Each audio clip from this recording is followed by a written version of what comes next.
So welcome to the Mission 11 T2X commentary. This is for the Grand Hotel, and here we're looking at our second cutscene that we have here.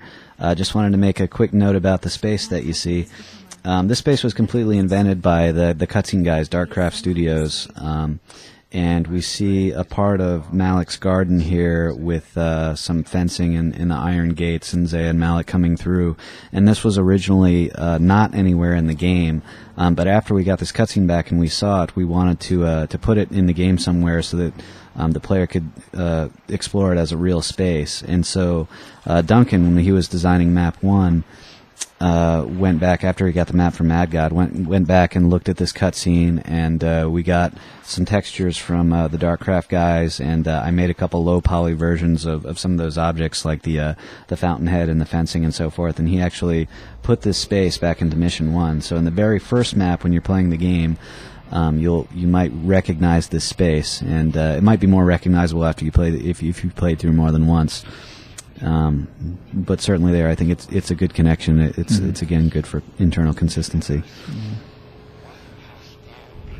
Well, this is this part of the cutscene that we're seeing here. This is one of the first things that the guys turned in. And ironically, it's one of the things that we didn't script, that we didn't write.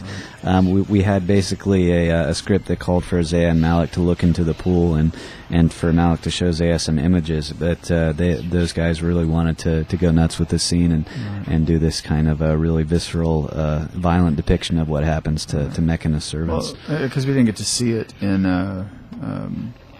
in Thief 2, we had some idea, but we weren't exactly clear exactly what happened to him. And again, this is there's two things I would say about this. First of all, again, like I mentioned earlier, trying not to pull any punches, trying to just not be gratuitous, but to really not shy away from some of the really terrible things that were going on here, because it again gives Zaya that much more motivation to do the things that she's doing, which are really out of character for her. So she needed to be confronted with, just the real savagery, really, the whole thing. So I would say that, and then the other thing, just as a, to give some props to the cutscene team that put these together. This was one of the first things that came back, and I remember after watching this, it really, for me, personally, it kind of made me realize that we were shooting pretty high here, for as far as the project, because when you see a cutscene that's just the quality of, especially that section right there with the servant thing, you realize that the quality of the project is it's pretty high. There's going to be some high demands here, right? And because you don't want to turn around after that and have a crappy dialogue and lazy mission design. Everything's got to be like coherent and fit together. Well, so in a way, I mean, we had pretty high standards, I think, to begin with. But for me, and I can't speak for anybody else, but for me, when I saw this, it really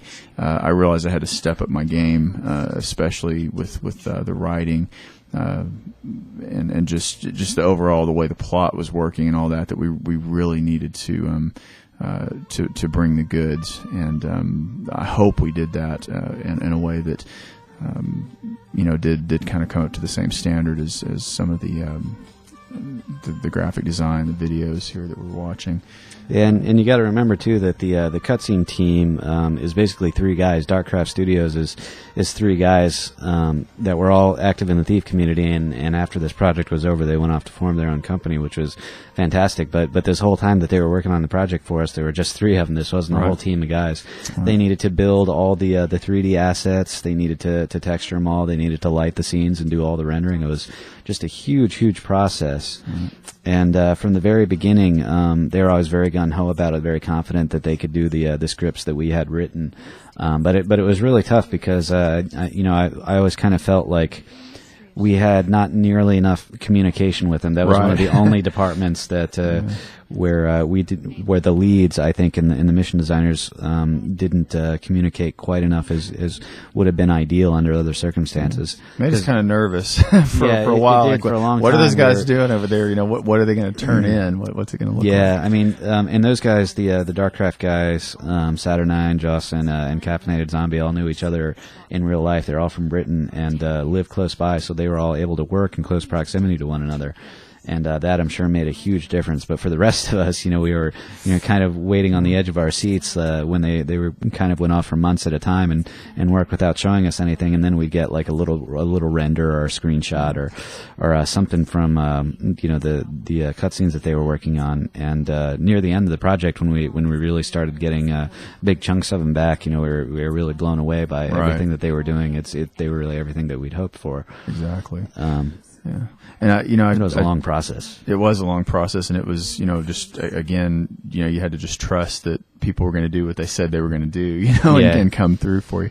One other thing I'd say about the cutscene, there was a lot of,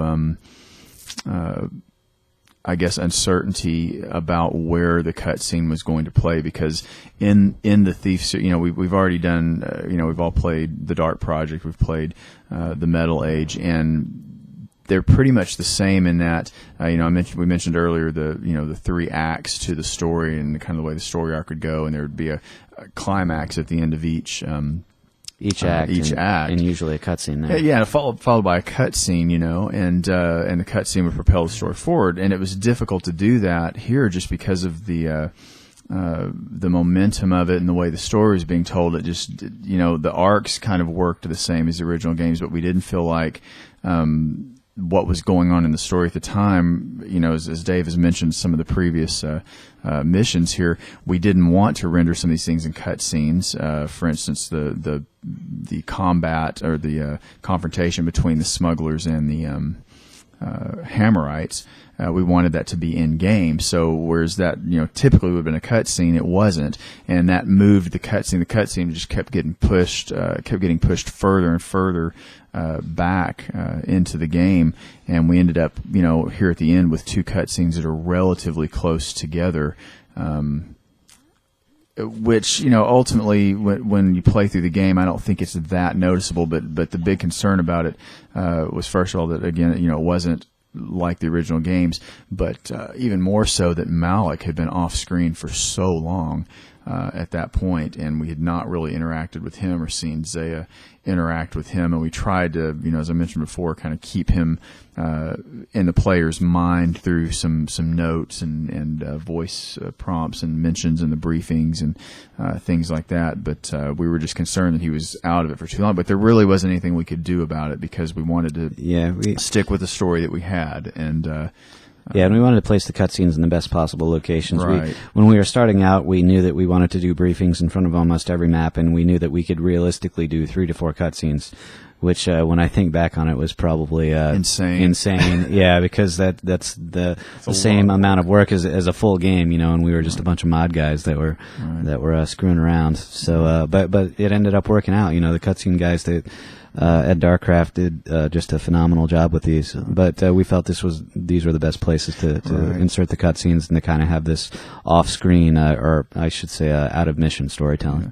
Well, and one of the things that that Strange Blue, it was something she was involved with before she left, was we were trying to decide with what we wanted to portray in the cutscenes, and we really wanted to keep the most emotional or the most pivotal moments in the cutscenes, and of course that would be obviously the one at the beginning where Zaya is trying to decide, is she going to stay and seek revenge, or go running home with her tail tucked, which she can't do anyway because she doesn't have a boat.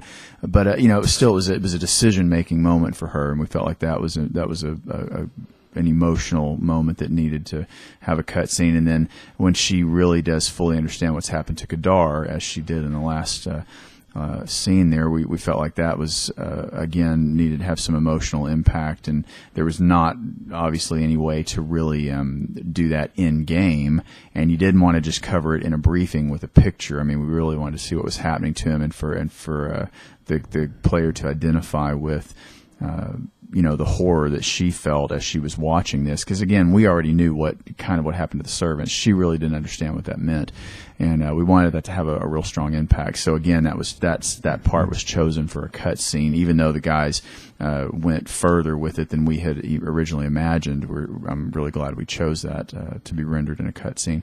Just the other spots. I mean, it's just kind of some of the turning moments in the game. We felt like needed to be done that way, and I think it was a good decision. I mean, I'm still happy with where they were, but that was something that was established fairly early, in the plot development. So yeah, and the scripts for the cutscenes went through a few revisions. Basically, as the art resources were being done, the audio was done simultaneously, and actually, the Darkcraft guys also did the final mixes on, I should say, version 1.0 of the audio. They put in all the dialogue, which was recorded independently, and all the sound effects and so forth, and then from the pacing of that audio file would determine how to space the animation and the rendering of the cutscenes themselves.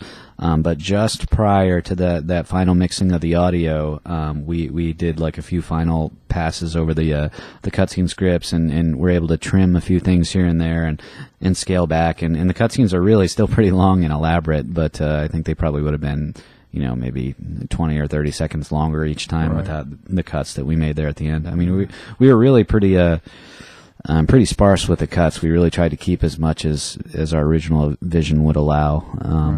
And usually in a project, you make a lot more cuts than the ones that we had to make for here, and the project's always better because of it. But we got by just fine, I think. Now, do we have the combustion arrow at this point?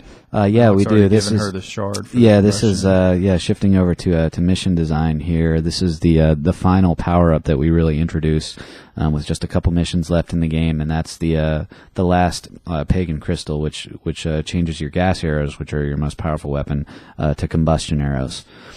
And the combustion arrow, the idea behind it was we wanted a kind of super powerful weapon that would kill almost anything in its path, but we wanted to make it, we wanted the player to have to use some kind of strategy in order to make it effective. And so what we thought was that, hey, wouldn't it be cool if, torches, which are normally your foe in the map, suddenly become your friend, and now you have to use like an open flame source in order to ignite these arrows. And that means, strategically speaking, you can't just use the combustion arrow anywhere. You have to find an environmental resource to pair with it, and that makes it a much more emergent gameplay tool. Right. Especially in the mission that after this one. Yeah. The Cure. The next Undead map, yeah, especially. Right. There's also, since you're on the subject of weapons and stuff, we might want to talk a little bit about the bandoleras, the pistols that some of these guys had. Oh yeah, we these were some of the guards that we got, the hotel guards. Contrary to the brothel guards, who were just these big thugs with big heavy weapons, these guys were equally tough but very elite, and we wanted to give them a unique look and some unique weaponry, and we ended up going with, instead of having crossbows or bows or whatever, we gave them muskets, which we felt would fit in okay because they were single shot. They'll shoot the player once, and then drop it and then run, and then but they'll do a lot of damage. And then the other guys that we have, instead of sword guys, we gave them these big, heavy kind of iron bludgeons that are like pointed at the end. I don't remember whose idea that was originally. I think it was concepted at some point, and we liked it, so we ended up putting it on the guys in the maps. Right. Kind of a surprise, I remember the first time there were some things that the design guys wouldn't tell the rest of us, as we were there. Hey, we uploaded a new version of this. Go test. I'll never forget like the shock the first time I'm up on the roof of the hotel walking around where I'd been a million times, and this guy just puts a bullet in me. It was like, what in the world? Where did this come from? I didn't even know we were going to have these, and so there were some nice little surprises, even for those of us that were doing the testing, things that we didn't know about, and that was kind of cool moment. Yeah, and again, we didn't have access to the full SDK, so we couldn't program all new AI, but we could certainly have new scripts and a lot of interesting new behavior, so it was always really a challenge whenever we wanted to have a new AI type in the game to see how we could, kind of crowbar that in and get them working consistently. Right. But it seemed to work, Right. I was going to also mention the guy that designed this. This was, to me, one of the most bizarre things that happened in the whole course of the of the development of T2X was Twin Dreamer was the guy that started out with this, and he had done I guess 1 or 2 fan missions. Yeah, he was one of the guys that I really wanted to get. We talked a little bit in the Mission 6 commentary about the kind of qualities that we look for. Right. I think in mission designers, we wanted guys who are really competent builders, who are not necessarily ambitious, but who were able to build very cleanly and had a lot of good architectural drawing skills and scripting skills. And Twin Dreamer was this guy from the community who made this map called Skull of Herzaloid. Right. And the map was essentially kind of a 2-part map. It started out in a Baffert-style mansion, and then it had like a little undead section at the bottom, which was very reminiscent of Bone Horde. And again, much like Robin G, I mean, the architecture was very clean. It was just very well built. And it felt very thiefy. It felt like a map that could have easily been in one of the original campaigns in one of the Thief games.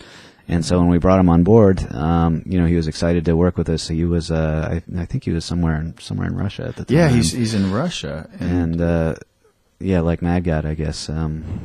But the thing was, it was really kind of startling because we had just really finished kind of the rough outline of what the missions were going to be, and had some guys assigned to it. And I mean, he turned this thing around. It was this huge hotel. Mm-hmm. I mean, other than some of, it was retextured a little bit, and there's some, we added furniture and some things. Yeah, we actually did a lot of work on it later, but the layout of it. The layout, yeah, he cranked out the layout to this map in like 3 weeks. Yeah, I mean, it just like appeared, on the FTP, and we're all looking at it going, and I remember Avalon was one of the first ones to play it, and he came back into IRC and he said, it's really good when you're doing this huge campaign, and the first mission you go in and play feels just like something out of the original games. And of course, one of the things that was happening here is we're getting close. We're fully into the Metal Age now, and coming up on some of the events that occurred in the middle of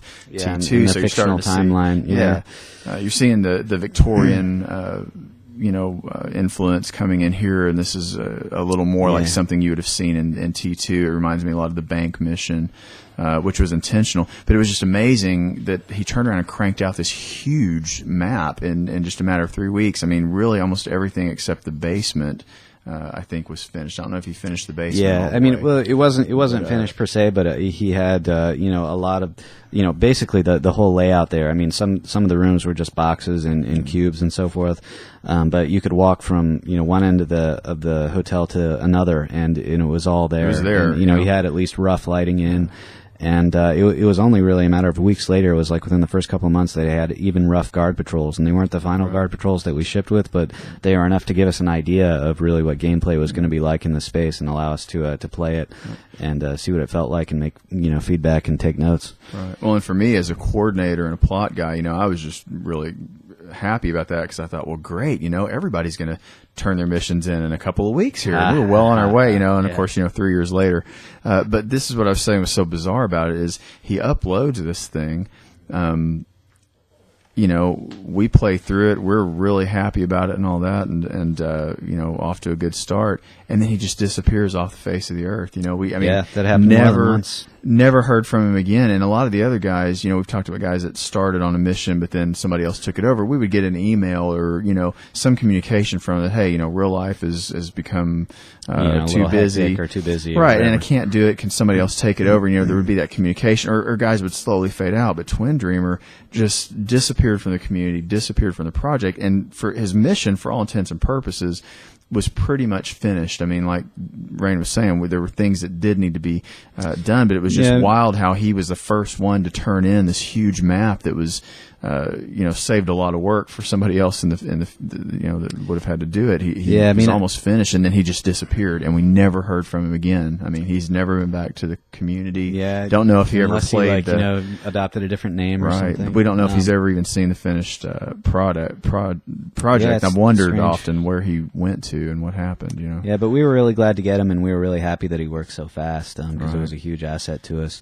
And we always saw this as kind of one of our model maps. Like, a model map is a term that used to kind of describe a map that sort of exemplifies what you want to create in the rest of the game. You know, typically when you're trying to finish a project, you know, you make a model map to just test out different systems. And for a long time, that's really what we did with this map. Whenever we got new inventory items in game, or whenever we wanted to try out a new scripting system or whatever, we tried it out in this map because this was the one that we felt was most similar to the original Thief 2 missions at the very start, near the beginning of the project. So an example of that would be like the map system that we tried. We talked about that a little bit earlier, where we wanted our metagame map, our two-dimensional map, to look like a piece of parchment that was very rough, and then as you explored the map, to have different rooms reveal themselves. And this was a very big, very complicated very map. Tough map. Yeah, to very make. tough map. But we felt we could start with this, and if we could prove out the concept in this map, then it would work for all of our other maps. Right. And so Fett and I, when we made the maps, we did it for this one first, Right. and it turned out to work out really well. Yeah, did not enjoy that, though. Yeah, did not enjoy That was that. not an enjoyable Yeah. process. And same with our weapons in our inventory, because at this point in the game, the player has a full inventory. So, you know, whenever stuff came online, like combustion arrows or confusion arrows, we tried them out in this setting, and then would later apply them to different maps. And so, you know, to me, and I know we've seen some of these textures elsewhere, but when we started seeing these, you know, these doors put together with that wood, you know, hardwood floor texture and some of the rugs and stuff, it really, you know, this mission really looked a lot like Thief 2. And again, it was, you know, kind of one of those moments where you realize the standard, the thing that what we're shooting for. Is pretty high, and this is how it's going to look, and this is how it's going to play. I mean, this was one of those missions that I think, again, you know, just raised the bar. Yeah, you could feel the potential right away. Right. Even in its rough state. And coming through here, all these textures, I guess you were talking about textures. Most of the textures in here you see are custom. Most of them were done by Adink again, and he did them fairly early. And he did a couple different sets. We had like some wood textures that we did, some wallpaper textures, some custom Grand Hotel stuff. We wanted to share resources between maps so as to save time and scheduling as much as possible. So we had him make some general marble that we wanted to use in the museum as well. But really, a lot of those textures just ended up in here, and we ended up using different stuff in the museum. But it all worked out extremely well. I think the color palettes in here are very coherent. You know, the look is really pretty good, and the geometry is, you know, fairly simple in a lot of cases, because you're dealing with you know, largely flat ceilings and you know, hallways and so forth. But still, the textures and the lighting and so forth carry the look. And it does feel very much like Thief 2. It does feel very Victorian and maybe a little Edwardian in places. The thing about this map too is just it's just massive. I mean, it's on the same scale as like the bank mission from T2, if not bigger than that. I haven't looked at Comparative Andromeda or anything, but you know, that was the scope of it. Just that it is this huge hotel. It was actually an idea that I had back when I was under the illusion that I was going to create a fan mission and master Dromed. I had this idea to do a hotel because I thought, well, that's a location we've never been in. Yeah, you don't master Dromed masters you, right? I still have, you know, nightmares about coplanar errors and things of that nature. You know, it was just an idea that I had. Wouldn't it be great, you know, as a thief to go in and plunder this really posh hotel, just because the hotel would have expensive stuff sitting around, but obviously anybody that can afford to stay in a place like this is going to have some things worth stealing in the rooms. And I started messing around with some design and idea for that as a fan mission, and ultimately after pulling out my hair and drinking a lot, decided that I wasn't going to master Dromed. And you know, if you've ever messed with Dromed at all, it's a very high learning curve, and I'm just not very technically oriented. But I like the creative idea. So when we started coming up with, you know, we did the story first, and then, as we mentioned before, built missions around the story rather than the other way around. But we did need a big location. You know, it's not a key hunt, but it's a person hunt. We're trying to find Kadar. Where is he? What kind of location could we use that would allow for a lot of gameplay, a lot of exploration, and you really would almost have to do a room-to-room search to look for this person.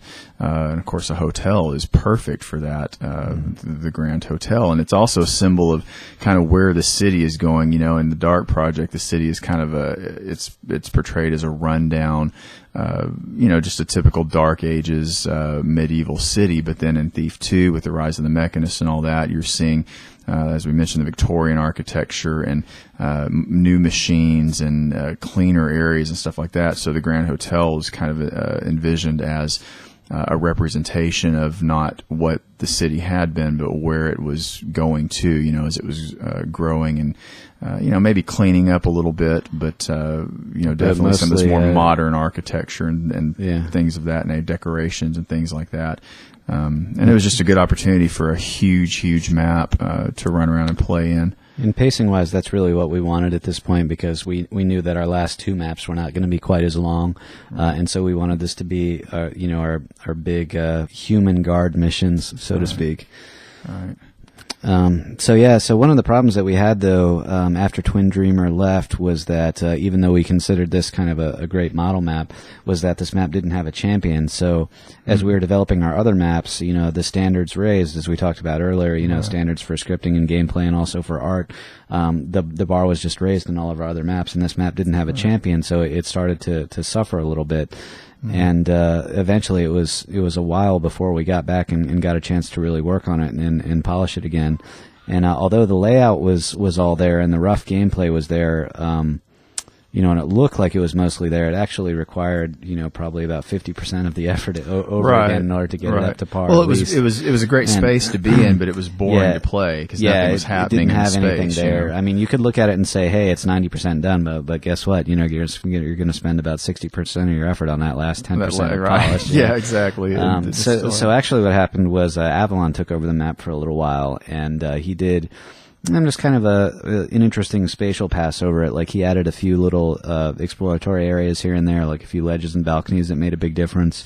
He made some door frame objects and some arches and some archways that he put in a few different key spots. And although he didn't make tons of objects for it, like the objects that he did make made a really huge difference. Like all the little door frames and all the little archways you see everywhere, like really add tremendously to the overall look. Yeah, it just makes it unique because you've not seen it yet so far. And that was something too that we were kind of challenging ourselves to do is, in each mission, can we add something, not just for the sake of adding something new, but something that really contributes to the environment or the plot or the gameplay, just something that we haven't seen yet, so that it's not just the same old thing, over and over for 13 missions, but the player kind of starts to expect something new and something unique in each level.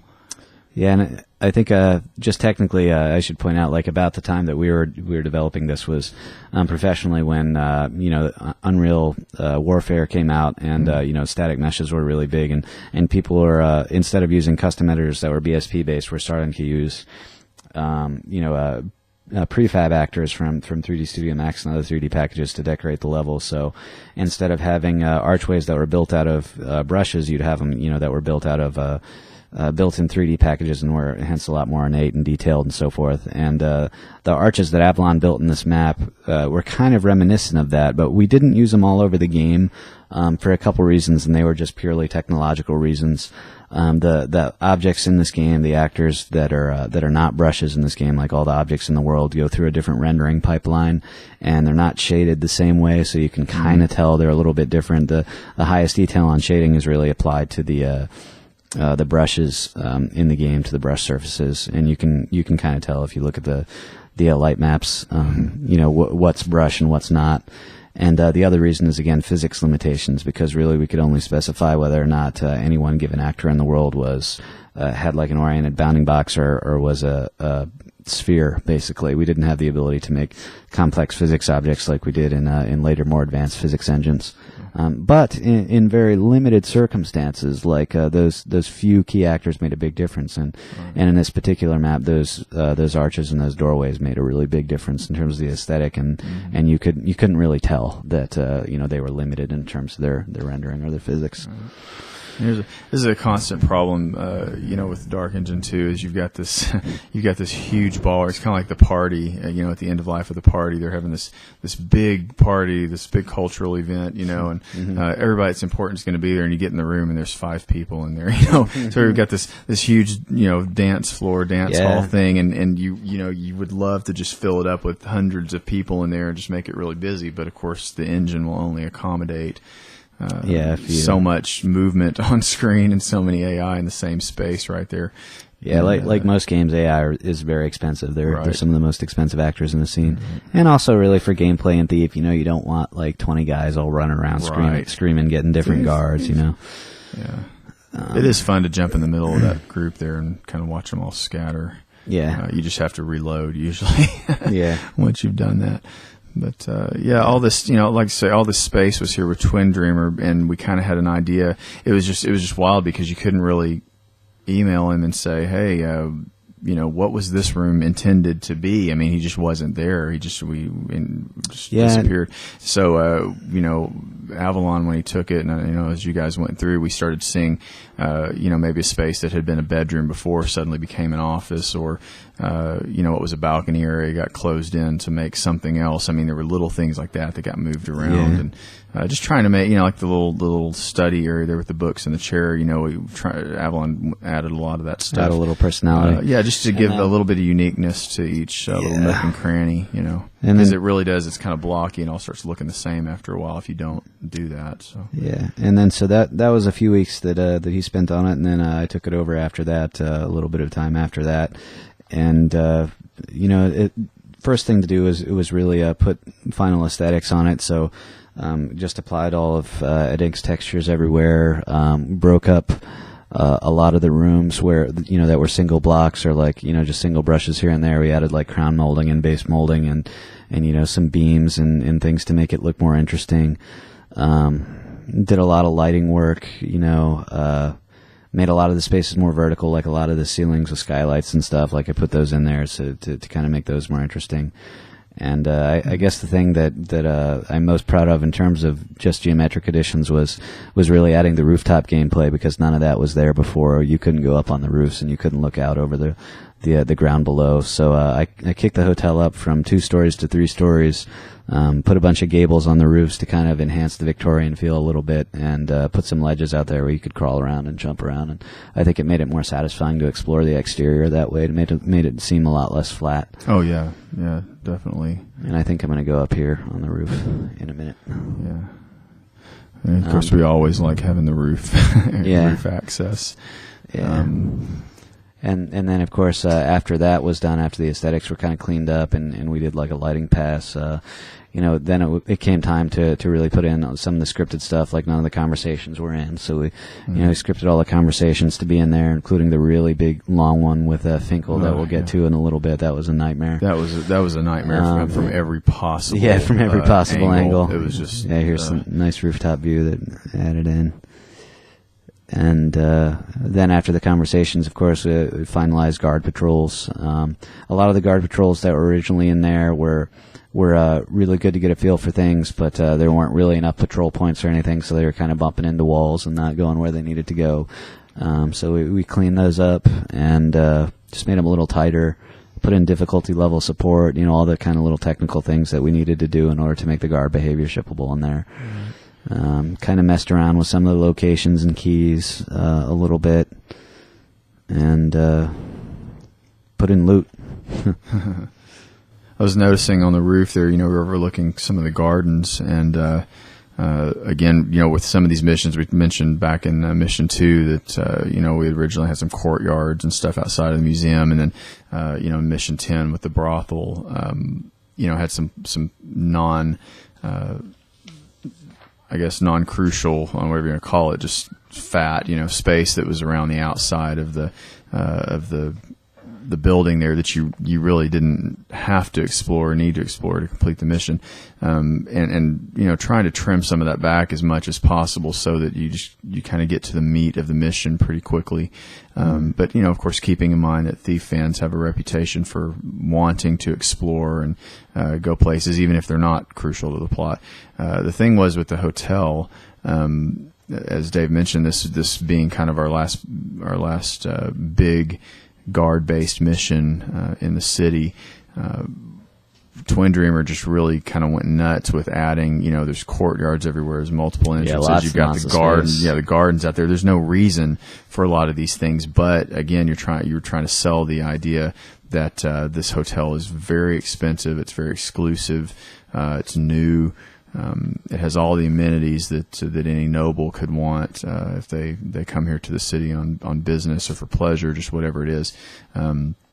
And so this was a place where we kind of, I guess, allowed ourselves to be a little more self-indulgent with our Twin Dreamer was a little more self-indulgent than maybe some of the other designers were allowed to be, just because of the nature of what the mission was and where it fell in the game. He had a lot of freedom to add those things on the outside and some things that weren't just necessary to gameplay. Yeah, this is a really huge map, but there are certain kinds of Thief players that really enjoy maps like that, like this, and so I thought we were totally justified in making a map like this near the end of the game. Right. That was just huge and open and just had tons of these places to explore. Right. The challenge was trying to figure out a way to make all the spaces somewhat unique and memorable and make sure they had a purpose, whether it be, like we just saw there with the fireplace and the fountain, a little lounge type thing, or whatever it was. We really wanted to, keep the map as it was. I mean, nobody really ever talked about cutting it down in size or anything, but it was just we made really a few got cuts. to. Well, I know you guys did, but I mean, it wasn't. We never. It was more of a thing of. Practicality. We never really had to discuss it too much. I mean, this is another one of those maps, which is, of course, right at the object limit for Dramed. It's like 7,000 actors or something like that, and so we had to cut a couple spaces down in order to accommodate such a huge space to get the level of detail that we wanted. But we made it work. With the rest of it, it was just a matter of trying to be creative enough to take what was there and really do something with it, because it was such a great map and a great layout that Twin Dreamer had originally, and it would have been a shame really to lose a lot of it. We didn't really have to at this point. I mean, this is late in the game. It's fine to have a big open-ended map like this. Yeah.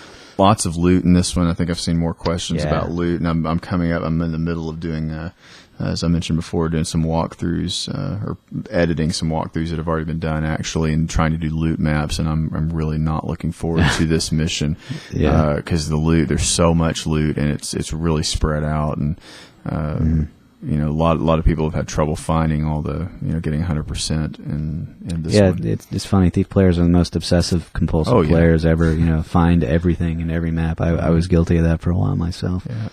I don't know if guilty is a good word. Guilty, yeah. You were indulgent like that. I was indulgent. Back when I had free time. When you have time to look under every table and the gambling hall. Yeah, gambling hall. We that was something that early on we discussed, that we wanted the gambling hall, and of course this conversation coming up here. Guess we should.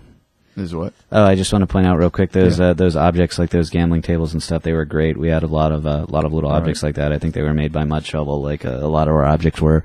He and Von Hines really cranked out a ton of them, and they're really highly detailed, really nice additions. Again, something kind of unique that we had. This conversation that's coming up here. The voice acting is, it was all right. It wasn't. It didn't really quite have the tone that we originally envisioned when we wrote it. But the idea was to get across, to give the player and Zaya some idea that something is not right with the manager of this place. That Finkel, who's the hotel manager, could possibly have a gambling problem. That there might possibly be a way to blackmail him in some way, and so thus giving Zaya a little bit of leverage. And So this conversation where the girl's talking about him staying late and kind of the implication that he's not being completely ethical with the money that's coming into the hotel was real important to establish who he was and how she could kind of use him and manipulate, or, blackmail him to find Kadar and get Kadar back. Mm-hmm. If it had only been that easy. I think coming up here, when we go to Finkel's office and have this conversation with him, there probably was not a single story issue that gave us more headache than this issue of having to get to the hotel manager and show him a note, that you had the goods on him, that he'd been gambling and gambled away a lot of the money. And his response to that, and what happens if the player knocks him out. And, it was just, I think almost up until the very end, we were revamping that and, redoing text documents and trying to figure out a way to make that work. It was just really complicated. And again, it's just one of those things where, if one person was sitting down writing the script to this or writing a book about this, you might do it completely differently. But this was an idea that came about fairly early in the design or in the plot meetings.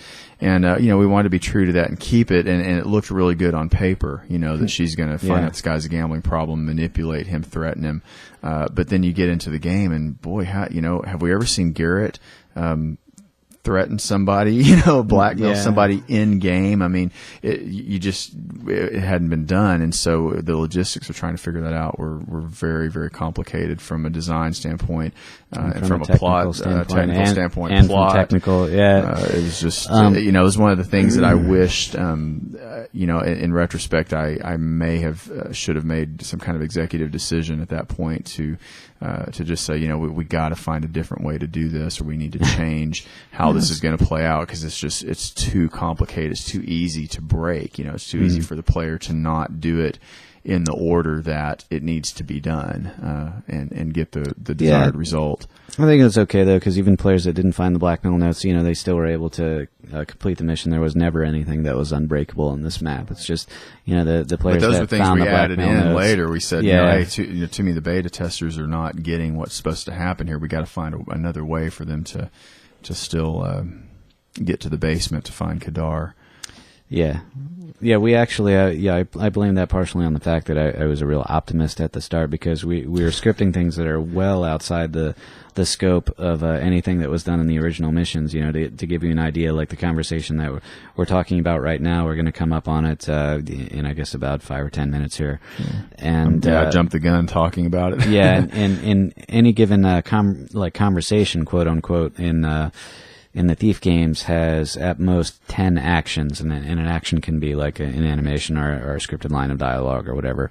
And we needed 5 of those conversation actors. There was like 50 steps or whatever to get it all done and to account for all possibilities in here. So, and we totally had to rig it up so like one conversation would trigger the next, and it was just it was a nightmare to get all that working. I mean, it was feasible as possible, and we scripted it in a way that I believe is unbreakable.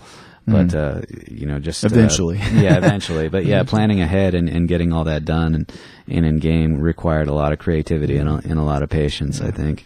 Yeah, that was the one point where I almost said, screw the idea of this being a community project and a democratic. I'm going to change this because it really was just it was a real pain for a while.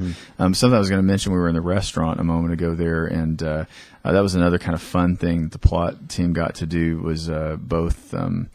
On the train, there were some menus in the dining car, and then there in the restaurant, some menus. And, that was just a fun little thing to do, is to, jump on the web and go around and try to find all these fancy French restaurants and places and just see, what are some really expensive and bizarre things that people eat. And snobby food that you can throw in there. Yeah, and just try to put together a menu that, that looked like a real menu. And Valletta actually used, I should have mentioned in Mission 1, but she actually used a real the pumpkin bread recipe that you find in the kitchen of Mission 1. It's a chocolate droplet pumpkin bread. She said that was a real recipe and it's one of her favorites. And then there's a cheese scone recipe in there that's real. There's a lot of little funny stuff like that. Yeah, so we should things like that come up. Real quick, we should talk about the security system here. Yes, the security system is one of the main obstacles that I think you have in this map. Because really, we wanted the player to get Finkel's office key in the main hallway, or in the main entrance room, I should say, that's locked in this little lockbox, and you can't do it because you have a guy who's behind the desk, and you have all these security cameras, and there's other guards that are close by, and it's just really impossible to get to right off the bat.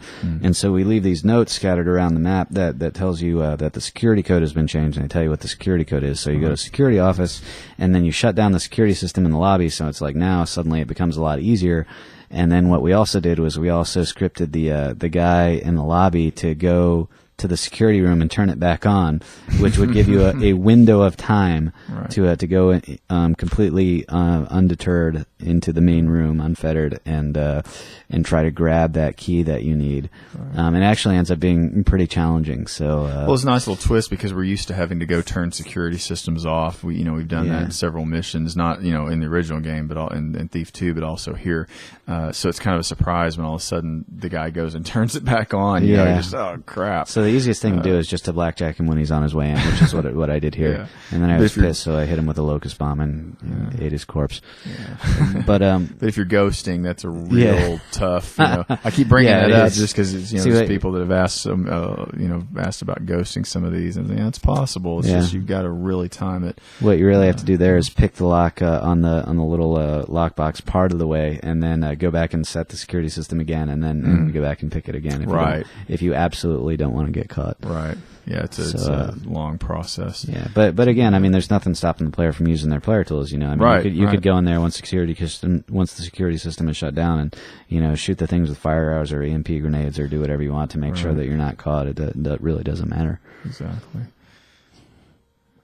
So here, I think I actually am making my way to Finkel's office. Okay. I have the key. Yeah, the character that I created, but I hate the guy, man. He's such a pain. The front room there, the front lobby also had keys to some of the other rooms. There were some suite keys and so forth in there, and those keys, like all the other keys in the game, disappear if you've opened all those rooms. Again, to avoid inventory clutter. Yeah. So, this was a nice idea that I'm glad survived.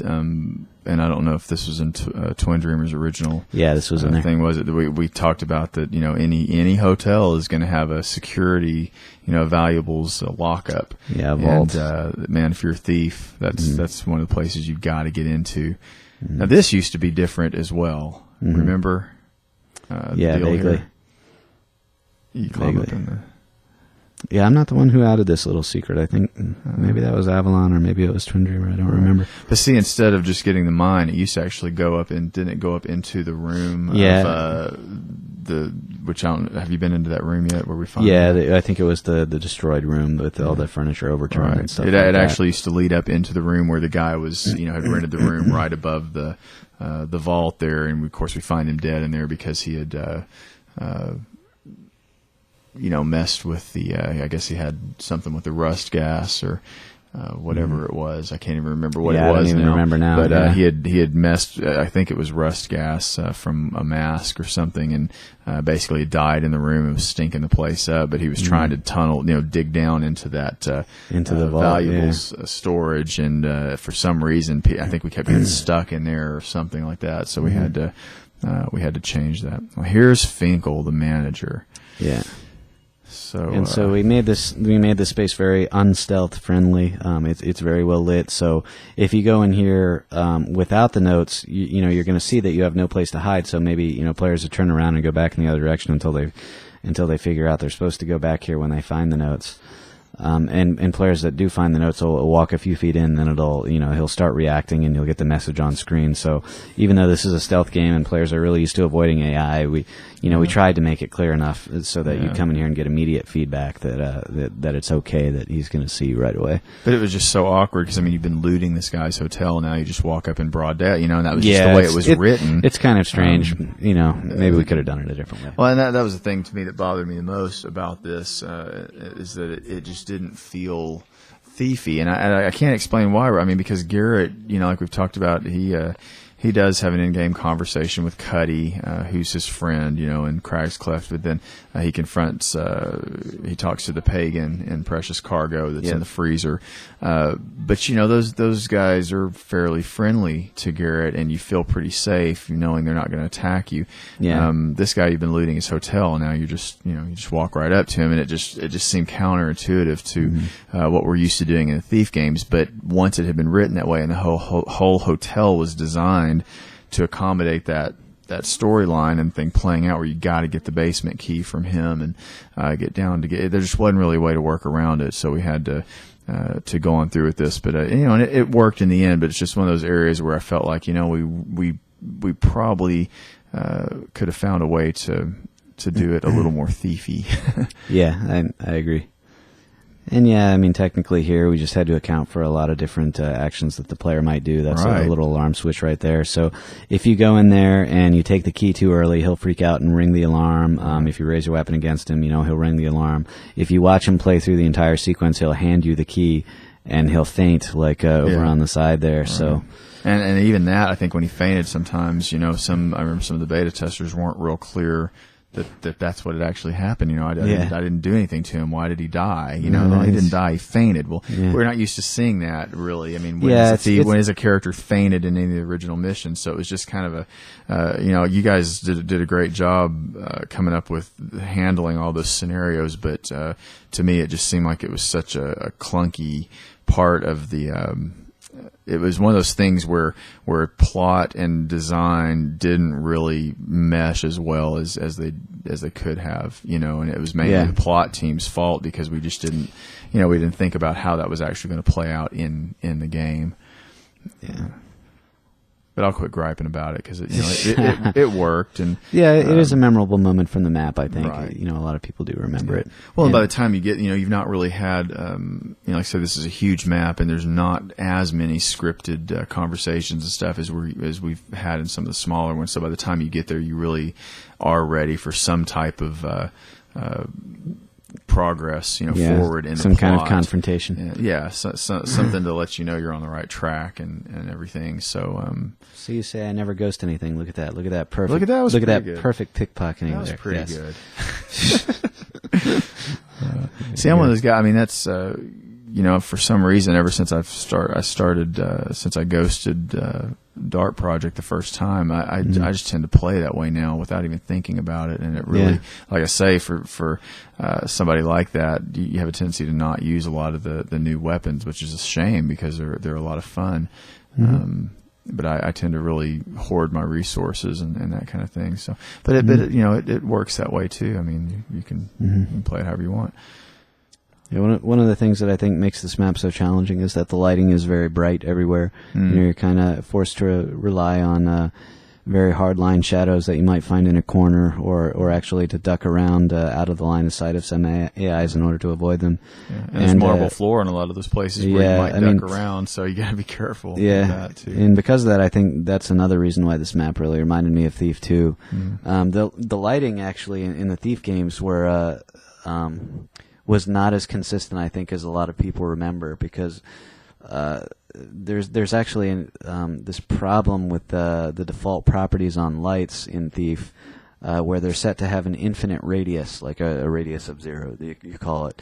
And what happens when that property is left at the default, at that 0 radius, is that as long as that light is can raycast to the player anywhere, it influences the light gem, the visibility gem, which is how visible you are. And so even though the shading on the light might look like it's not quite reaching to a particular dark corner, that it's still affecting your visibility adversely, and that's something that the designers, I have to say, weren't quite as careful about in Thief and Thief 2 as maybe they could have been. So it's something that we were really kind of retentive about in T2X. We wanted to put really tight radiuses on all of our lights and make sure that shadows were really clearly defined. But in this map, we kind of let ourselves go a little bit because we wanted it to be pretty challenging. We wanted the lights to reach pretty far, so I think instead of giving them infinite radiuses, we just gave them really large radiuses or radii, and I had them overlap a lot to make the stealth space very difficult. See, rooms like this are what we originally definitely envisioned for the hotel, where you've got the fireplace and the little fountain in the room. I mean, it's just, really, the full table laid out with the gold, silver, place setting and all that. Even though all the rooms weren't like that, we had enough of them that, you get the message that this isn't just a cheesy little hotel. There's some really wealthy people staying here. And, of course, when we first looked at the space, it was all empty and so, but you could kind of picture that going on, and you guys really, really did a good job of filling all that up. Yeah, we just flushed it out. The ideas were already there. So. Here's the library. Yes. Is any good hotel for whatever reason has a library? Yes. And it's a library with its own security guard. Yeah. This was not, this reminded me a little bit of just, we've seen a library in Gervasius's mansion. He's wealthy enough to afford a library, and then of course the museum had the big library section in it, and so it's, for whatever reason, the library is kind of, if you look at especially Thief 2, having a big library is associated with wealthy, with the wealthy people in the bigger mansions. Bafford had his own little library that Garrett comments on. He says, I wonder if he reads them or they're just for show. So there's kind of that established piece of mythology in the thief world that if somebody owns a lot of books, if they own a lot of enough space to have a library and own all these books, the books apparently are not cheap, and it's something that wealthy people would have. And so if you've got a hotel like this that's accommodating that type of clientele, it's going to have a library as well. And that goes back to the medieval thing, in the Dark Ages and medieval days, not many people could read, and there wasn't a lot of literature. It was pretty much confined to the church and the church wealthy had people. all the books and all the power. Right, until was it Cosimo Medici came along and built the library in Florence. But it was just something that. It's a nice way to fill up space too, and the library does. The book textures look real nice and kind of posh. So here we're in the basement finally. Yeah, looking for Kadar. The basement was always the most sparse of all the spaces in this map. Big, huge open areas. Yeah, big, huge open areas, and really, I think it was just by virtue of the fact that it needed to span. Like pretty much the entire length of the hotel underneath of it, because there were two entrances like on opposite sides of the hotel, so we had to fill the space in between. Although it does look better, I think, with new custom textures down there and so forth. Yeah. And here we had some of the servant rooms that are just kind of in the dirt, like completely sparse and undecorated, like simple living quarters for them. Yeah. And of course, this is again Zaya's kind of getting an idea of what the servants are being used for and how they're treated and all, which we already know, but she hasn't really, fully understood that yet. And this is just helping her get a picture of the type of place he's been living in. And, here you're in this rich hotel with all this food and everything. And, he's, sleeping on a straw cot, in a dirt floor room kind of a thing, which, of course makes her even more angry and, sad about the whole situation. Yeah, and that basement is a real bugger to Ghost too, because of the robots. That's pretty tough to reminded me a lot of Soul Forge in places with the robots trying to get through there. We really only had Mechanist robots, I guess, in I want to say in two missions in this game. In the train mission. Shadowing the enemy, and then in this one, they were not the most popular enemies from Thief 2, but they did serve an important gameplay function. So we brought them back kind of sparingly to use in these instances. And we need to show also, I think, again, and that's just to remind of the time frame that the Mechanists are actually selling these security systems, and they're becoming more prominent, especially in the more upscale establishments. Yeah, they're fictionally important for sure. Yeah, because we're into now. This is probably about the time that maybe Garrett would have been going to the Mechanist seminary, and Truett and Karras were conspiring together and all that. So the Mechanists are definitely becoming a prominent force in the city, a force to be reckoned with. Mm-hmm. A lot of ways to die in this basement. You get trapped by 3 or 4 of these guys at the same time, and you're just really in trouble. Yeah, but again, you got a lot of player tools like here, just to take them out. in my own version of ghosting style there with a fire arrow to the face. Yeah, that's. Just because I think it really is I think fun. that's called Halo style. Yeah. Is what that's actually referred to. Yeah, because it really is fun to use the tools. I mean, Oh, yeah. I ghost some of the time for these playthroughs. I certainly didn't. But you have a lot of tools at this point, so a lot of means to deal with your problems. Here's another small, very contrived way to use an ice arrow here.